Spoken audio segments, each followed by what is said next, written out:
በስመ አብ ወወልድ ወመንፈስ ቅዱስ አሐዱ አምላክ አሜን። አንድ አምላክ በሚሆን በአብ በወልድ በመንፈስ ቅዱስ ስም የካቲት 26 በዚች ዕለት ዖዝያ ይባል የነበረ እውነተኛ ነቢይ ሆሴዕ አረፈ። ዳግመኛም ይህ ነቢይ በአራቱ የይሁዳ ነገሥታት ዘመን ትንቢት ተናገረ። እሊህም ዖዝያን፣ ኢዮአታም፣ አካዝ፣ ሕዝቅያስ ናቸው። በትንቢቱ ድንቅ ስራዎችን ተናገረ። የእስራኤልም ልጆች ገጻቸው የአመንዝራ ልጆች ብሎም ጠራቸው። እግዚአብሔርም ቁጣውን ከእርሳቸው እንደማይመልስ አስረዳቸው።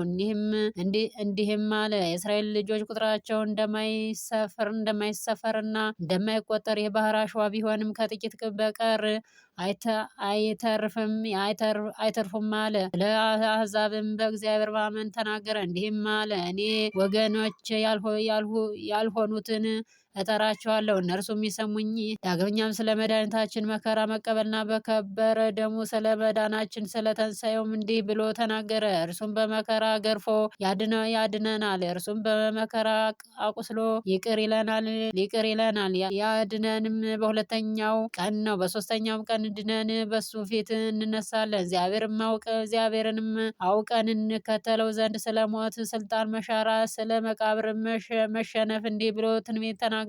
ሞት ይዘህ ማስቀረትህ፣ መቃብርህስ ድል መነሳትህ እንዴት ነው? ትንቢት የተናገረ 7 ዓመት ያህል ኑሮ በበጎ ሽምግልና አረፈ። ለእግዚአብሔር ምስጋና ይሁን፣ በረከቱም ከኛ ጋር ትኑር ለዘላለሙ አሜን። በዚህች ዕለት የከበሩ ሳዶቅና ከእርሱ ጋር የሆኑ 2008 ሰዎች በሰማዕትነት ሞቱ። ይህንንም የከበረ ሳድቅ ለፀሐይ ሲሰግድ ዘንድ የፋርስ ንጉሥ ብርህም ፈልገው ቅዱሱንም ለፈጣሪው እንጂ ለዚህ ለማትታይ ፀሐይ ልሰግድ ከእናቴ ማኅፀን አልወጣሁም ብሎ መለሰለት።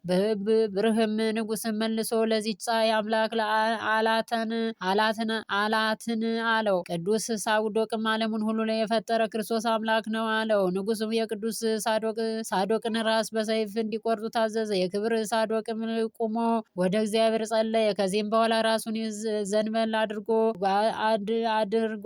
አድርጎ ቆረጡት። ያን ጊዜ ከሰማይ ብርሃን በላይ ወረደ። ከዚያ ያሉትም ሁሉ አይተው እኛ ሁላችንም በቅዱስ ሳዶቅ አምላክ የምናምን ክርስቲያኖች ነን ብለው ጮሁ። ንጉሥም ሁሉንም ራሳቸውን በሰይፍ እንዲቆርጡ አዘዘ። የሰማዕትነት አክሊልን በመንግሥተ ሰማያት ተቀበሉ። ቁጥራቸውም 2008 ነፍስ ናቸው።